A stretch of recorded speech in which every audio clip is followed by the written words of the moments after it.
Good morning students, welcome to online classes. Class +1 का हम chapter study कर रहे थे मॉर्फोलॉजी ऑफ फ्लावरिंग प्लांट्स। तो उसमें हमने रूट स्टडी कर ली थी, हम स्टेम के बारे में स्टडी कर रहे थे, फिर हमने जो स्टेम के टाइप्स हैं वो स्टडी किए, फिर मॉडिफिकेशन की बात कर रहे थे। तो उसमें अंडरग्राउंड मॉडिफिकेशन थी वो हमने पढ़ ली थी। आज हम बात करेंगे sub aerial modification of stem.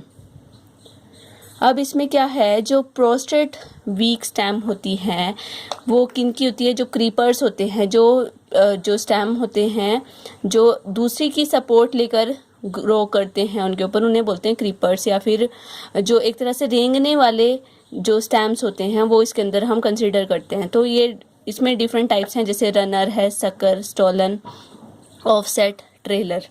तो इसमें सबसे पहले हम बात करते हैं रनर्स की।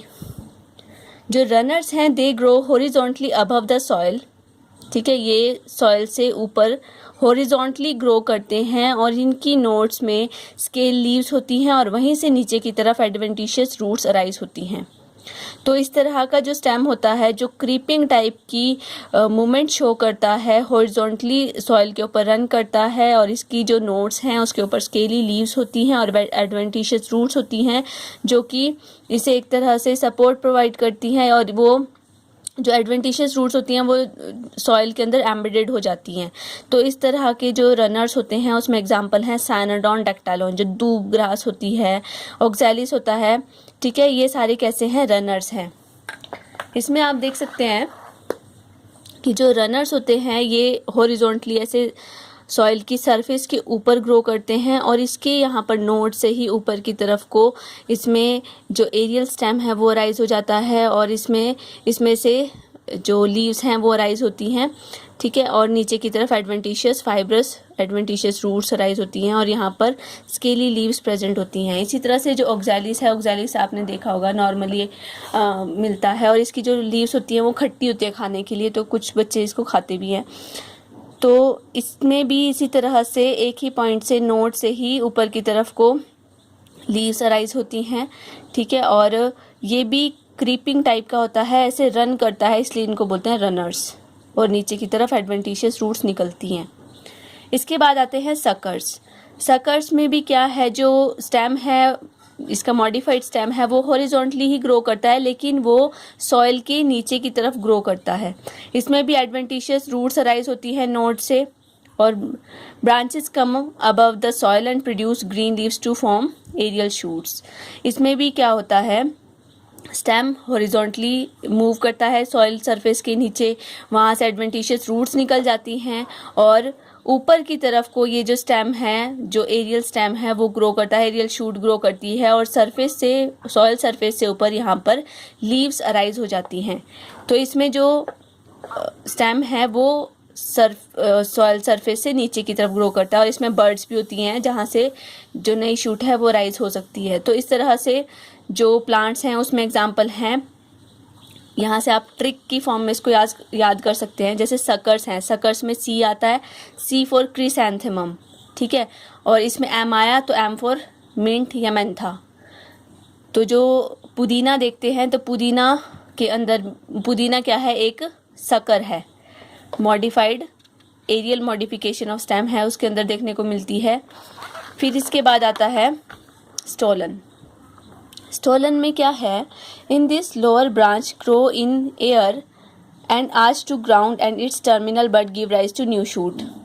इसमें सिंपली क्या है, जैसे एक प्लांट है, इसकी जो नीचे वाले एक्सिस से ये इसका क्राउन होता है, यहाँ से बहुत सारी जो ब्रांचेस है, एरियल शूट्स हैं वो राइज होती हैं, लेकिन इसमें से मेन स्टेम की लोअर सरफेस से ही एक ऐसी ब्रांच राइज होती है जो थोड़े डिस्टेंस तो ग्रो करती है और उसकी टिप से टर्मिनल बड होती है वहाँ पर और वहाँ से रूट्स अराइज होनी स्टार्ट हो जाती है और वो क्या करती है, सॉइल के अंदर बरीड हो जाती है और वहाँ से नया प्लांट ग्रो करना शुरू कर जाता है। तो इस टाइप की जो ग्रोथ है, वेजिटेटिव प्रोपेगेशन जो शो करते हैं जो स्टेम है वो है स्टोलन। तो इसमें एग्जांपल है strawberry, as for stolon as for strawberry.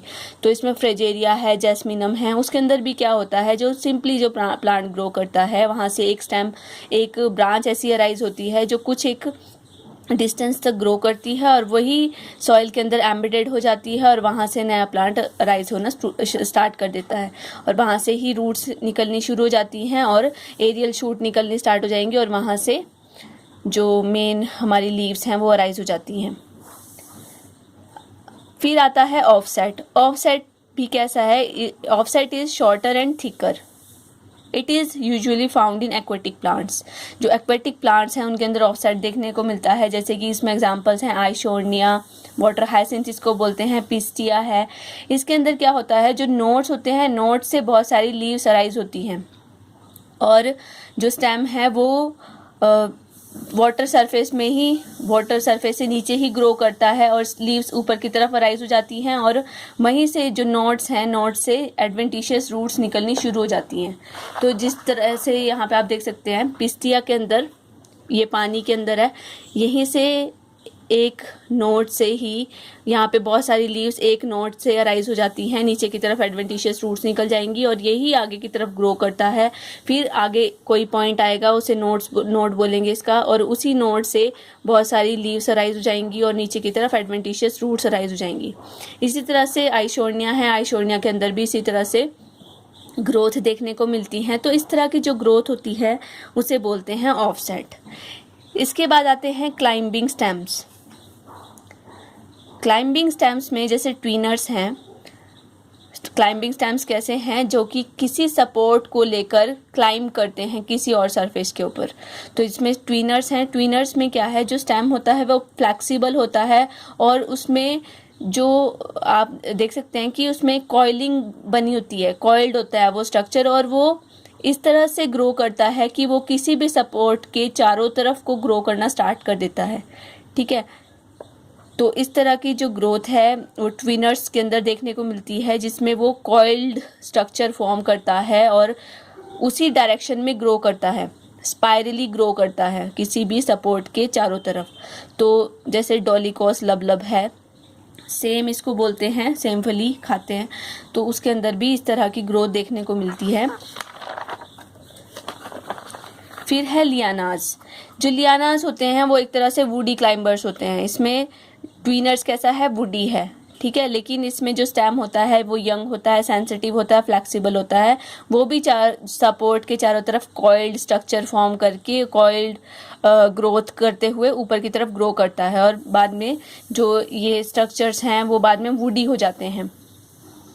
तो लियानाज में वुडी क्लाइंबर्स इनको जनरली हम बोलते हैं। तो इसमें एग्जांपल हैं बोहीनिया है, टीनोस्पोरा है, ठीक है, ग्लोए इसको बोलते हैं टीनोस्पोरा को। फिर है क्लाइंबर्स। क्लाइंबर्स सिंपली जिसमें वीक स्टेम होता है जो कि अपवर्ड डायरेक्शन में ग्रो करता है और इसमें स्पेशल क्लाइंबिंग ऑर्गन्स होते हैं, जैसे टेंड्रिल्स हैं, थॉर्न्स हैं, हुक हैं। तो जैसे टेंड्रिल्स हैं, टेंड्रिल्स कैसे होते हैं, थिन वायरी लीफलेस स्पाइरली कॉइल्ड स्ट्रक्चर्स होते हैं। नॉर्मली आपने जो बेलें चढ़ती हैं पेड़ों के ऊपर, उनके ऊपर आपने स्ट्रक्चर्स देखे होंगे जिनके ऊपर लीव्स नहीं लगती और कॉइल्ड से स्ट्रक्चर्स लगते हैं, उन्हें बोलते हैं टेंड्रिल्स। तो जो टेंड्रिल्स हैं वो स्टेम की मॉडिफिकेशन भी हो सकती है और लीफ की मॉडिफिकेशन भी हो सकती है। इसके अलावा इसी तरह से सपोर्ट के थ्रू जो ग्रो करते हैं उसमें थॉर्न्स भी हेल्प करते हैं। थॉर्न्स क्या होते हैं, कांटे किसी भी प्लांट में स्ट्रेट पॉइंटेड एक्सिलरी ब्रांचेस होती हैं जो हार्ड होती हैं, उन्हें हम थॉर्न्स बोलते हैं। और ये डुरांटा है, सिट्रस है, इसके अंदर देखने को मिलती है। फिर है हुक। अब जैसे बिगोनिया है, बिगोनिया के अंदर जो टर्मिनल लीफलेट्स होती हैं, टर्मिनल लीफलेट्स मॉडिफाई हो जाती हैं क्लॉ की फॉर्म में, जिन्हें बोलते हैं हुक्स। तो हुक्स किस तरह से हैं, एक हुक इस तरह से होंगी, ठीक है, इस तरह के स्ट्रक्चर्स फॉर्म होते हैं जो कि एक तरह से क्लाइंबिंग में हेल्प करते हैं। फिर स्पेशल मॉडिफिकेशन आती है फाइलोक्लैड और क्लैडोड की फॉर्म में।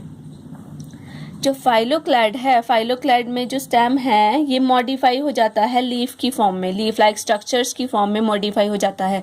मतलब यहाँ पर लीफ का जो मेन फंक्शन है वो है फोटोसिंथेसिस करना, उसके अंदर क्लोरोप्लास्ट होता है, वो फोटोसिंथेसिस करता है और प्लांट के लिए फूड प्रिपेयर करता है। तो फाइलोक्लैड में क्या होता है, जो स्टेम होता है वो लीफ के फंक्शन, लीफ को एक तरह से रिप्लेस कर देता है और उसके फंक्शंस को परफॉर्म करना स्टार्ट कर देता है, उन्हें बोलते हैं फाइलोक्लैड। और जो इनके अंदर लीव्स होती हैं वो मॉडिफाई हो जाती है स्पाइन्स की फॉर्म में। तो इस तरह के जो स्ट्रक्चर्स हैं वो जनरली जीरोफिटिक प्लांट्स के अंदर देखने को मिलते हैं, जिसमें है एग्जांपल ओपुंशिया, कैक्टस है, ओपुंशिया है। उसके अंदर हम क्या देखते हैं कि जो ग्रीन कलर का स्ट्रक्चर आप उसके अंदर देखते हैं वो क्या है, उसका स्टेम है जो कि लीफ का फंक्शन परफॉर्म करता है, और उसके अंदर जो स्पाइंस होती हैं वो एक तरह से लीव्स की मॉडिफिकेशन होती हैं, तो वो क्या है, एक फाइलोक्लैड है। फिर एक और एग्जांपल इसके अंदर आता है क्लैडोड का। क्लैडोड में क्या है, इसके अंदर जो ब्रांचेस होती हैं वो लीव्स में मॉडिफाई हो जाती हैं, ठीक है। इसमें एक तरह से एक फाइलोक्लैड की तरह ही है, लेकिन इसमें 1 और 2 इंटरनोड्स होती हैं फाइलोक्लैड की, ठीक है। मतलब जो दो इसमें जो लीफ लाइक स्ट्रक्चर्स होती हैं वो फाइलोक्लैड ही होती हैं एक तरह से, लेकिन वो एक ही नोड पे प्रेजेंट होती हैं, जैसे एस्पैरेगस है, रस्कस है, ठीक है। इनके अंदर जो क्लैडोड है वो देखने को मिलता है, तो it is a phylloclade of 1 और 2 इंटरनोड्स। फिर इसके बाद आते हैं बल्बिल।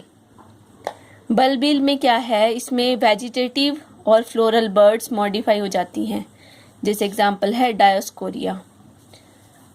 अब जैसे फाइलोक्लैड है, इसमें थोड़ा सा और बताया मैंने कि जिससे स्टेम है, इसमें स्टेम मॉडिफाई हो जाता है लीफ की फॉर्म में और फोटोसिंथेसिस करने शुरू कर देता है, और लीव्स स्पाइंस की फॉर्म में मॉडिफाई हो जाती हैं, जैसे ये फाइलोक्लैड है ओपुंशिया में। तो इस तरह से ये स्ट्रक्चर्स हैं, ये क्या है, बेसिकली स्टेम्स हैं। और ये पता कैसे चला कि ये स्टेम्स हैं, क्योंकि इसमें नोड्स और इंटरनोड्स प्रेजेंट होते हैं और इसके ऊपर डायरेक्टली वेजिटेटिव और रिप्रोडक्टिव स्ट्रक्चर्स लगने स्टार्ट हो जाते हैं, जैसे कि इसमें जो फ्लावर्स होते हैं, फ्रूट्स होते हैं, वो डायरेक्टली इसी के ऊपर लगते हैं। तो इससे ये पता चलता है कि ये एक क्या है, स्टेम है।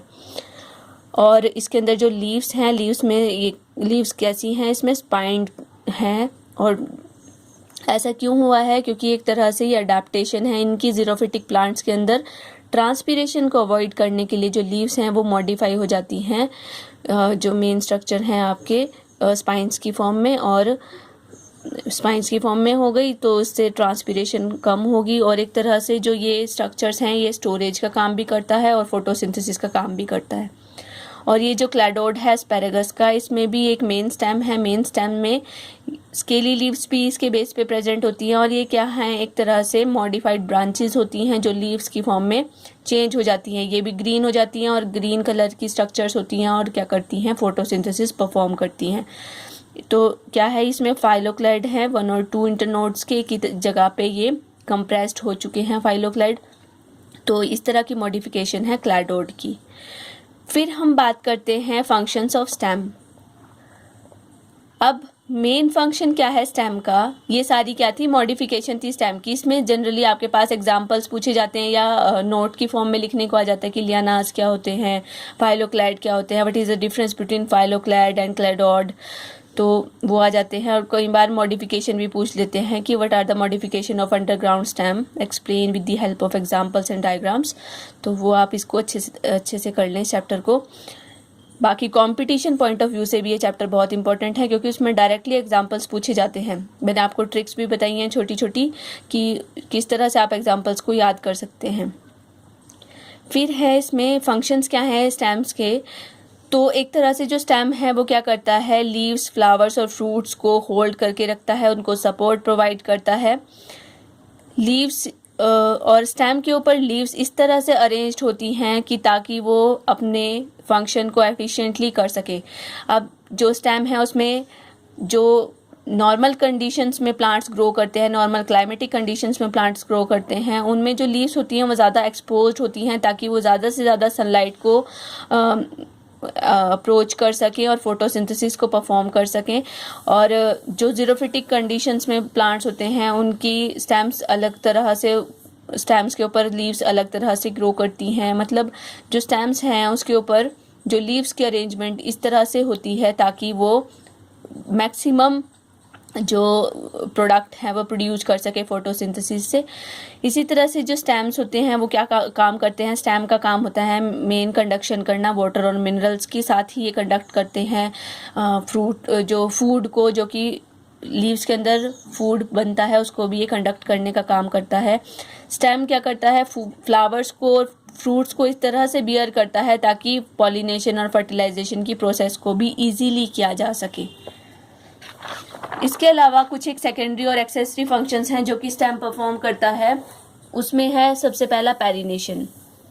पेरिनेशन में क्या है, जो अंडरग्राउंड स्टेम होता है वो अनफेवरेबल कंडीशन से प्लांट को बचाए रखता है। एक तरह से फूड को भी स्टोर करके रखेगा और एक तरह से क्या करता है, अनफेवरेबल कंडीशंस में जो प्लांट्स का स्टेम है उसको प्रोटेक्ट करके रखता है। जैसे जिंजीबर है, कुरकुमा है, ये क्या है, पेरिनेशन के पॉइंट ऑफ व्यू से ही जो स्टेम है वो अंडरग्राउंड बना है। फिर है जो स्टेम वो क्या करता है, स्टोरेज ऑफ फूड करता है, फूड को स्टोर करता है। फूड जैसे इसकी पैरेन्काइमेटस सेल्स होती हैं वो क्या करती हैं, फूड को स्टोर करने का काम करती है। जैसे कोलोकेसिया है, कचालू एलोकेसिया है, मोर्फोफेलस है, सोलेनम ट्यूबेरोसम है, जिंजीबर ऑफिसिनेल है, ये सारे क्या हैं, फूड को स्टोर करके रखते हैं। तो प्लांट का जितना भी मटेरियल है जो कि एक्स्ट्रा मटेरियल प्रोड्यूस होता है प्लांट में, तो ये स्टोर करके रखते हैं और अगर अनफेवरेबल कंडीशंस होती हैं तो ये प्लांट को भी वो अवेलेबल करवाते हैं उस फ्रूट को, उस फूड को। इसके अलावा जो स्टेम है वो क्या करता है, फोटोसिंथेसिस परफॉर्म करता है। अब इसमें मॉडिफिकेशन है फाइलोक्लैड की फॉर्म में या क्लैडोड की फॉर्म में। ये हम देख चुके हैं कि फाइलोक्लैड और क्लैडोड में जो स्टेम है वो एक तरह से लीफ के फंक्शन को रिप्लेस कर देता है और ये फोटोसिंथेसिस में हेल्प करता है। तो एक तरह से ये क्लोरोप्लास्ट बियर करता है इसके अंदर और फोटोसिंथेसिस परफॉर्म करता है। इसके अलावा वेजिटेटिव प्रोपेगेशन में भी जो स्टेम है वो बहुत इंपॉर्टेंट रोल प्ले करता है। तो इसमें एग्जांपल्स हैं नॉर्मली, जैसे रनर्स हैं, ट्यूबर्स हैं, ऑफसेट्स हैं। तो ये सारे क्या हैं, एक तरह से वेजिटेटिव प्रोपेगेशन के एग्जांपल हैं। इसमें आपने इसको अंडरलाइन नहीं करना है क्योंकि ये नेम्स नहीं है। इसके अलावा जैसे कलम वगैरह भी लगाते हैं, आपकी स्टेम कटिंग से भी प्रोपेगेशन होती है, तो वो स्टेम ही है। और एक तरह से नई वेराइटीज़ को प्रोड्यूस करने में भी स्टेम इम्पॉर्टेंट रोल प्ले करता है। जैसे क्राफ्टिंग वगैरह करनी होती है, ग्राफ्टिंग में भी जो नई नई वेराइटीज़ प्रोड्यूस की जाती हैं, वेजिटेटिव प्रोपेगेशन की जाती है, उसमें भी जो स्टेम है वही मेन रोल प्ले करता है। इसके अलावा जो स्टेम है, स्टेम क्या करता है, it provides protection against browsing. अब कुछ एक जो ग्रेजिंग एनिमल्स होते हैं वो प्लांट्स को खा जाते हैं और हार्म पहुंचाते हैं, ख़त्म कर देते हैं प्लांट्स को। तो कुछ एक स्टेम्स क्या करते हैं, वो बियर करते हैं कुछ थॉर्न्स वगैरह या फिर कुछ एक स्पाइनी स्ट्रक्चर्स, जिसकी वजह से जो ग्रेजिंग एनिमल्स हैं वो उनके ऊपर फीड नहीं करते। तो एक तरह से प्लांट को प्रोटेक्ट करने का काम भी स्टेम इस तरह से कर सकता है। इसके अलावा क्लाइंबर्स की फॉर्म में भी हैं। द स्टेम में be modified into tendrils, hooks, thorns etcetera to climb. तो जिसमें एक बोगनविलिया है, विटिस विनिफेरा ग्रेप्स, ये भी क्या है, एक तरह से मॉडिफाइड फॉर्म है स्टेम की जो कि इसको क्लाइंबिंग में हेल्प करती हैं। तो प्लांट को एक तरह से सपोर्ट प्रोवाइड करने का जो काम है, उसको क्लाइंब करवाने का काम कौन करता है, स्टेम करता है। तो इसी तरह से जो स्टेम है वो हमारे जो मेन प्लांट है उसका एक उसकी वर्टिब्रल कॉलम का काम है, काम करता है, उसकी सपोर्ट का प्रोवाइड करने का काम करता है। तो इसी तरह से जो स्टेम है उसकी यही फंक्शंस और मॉडिफिकेशन और टाइप्स थे। इसके बाद हमारा जो नेक्स्ट टॉपिक है वो है लीव्स। उसको हम नेक्स्ट लेक्चर में कंटिन्यू करेंगे। Thank you class.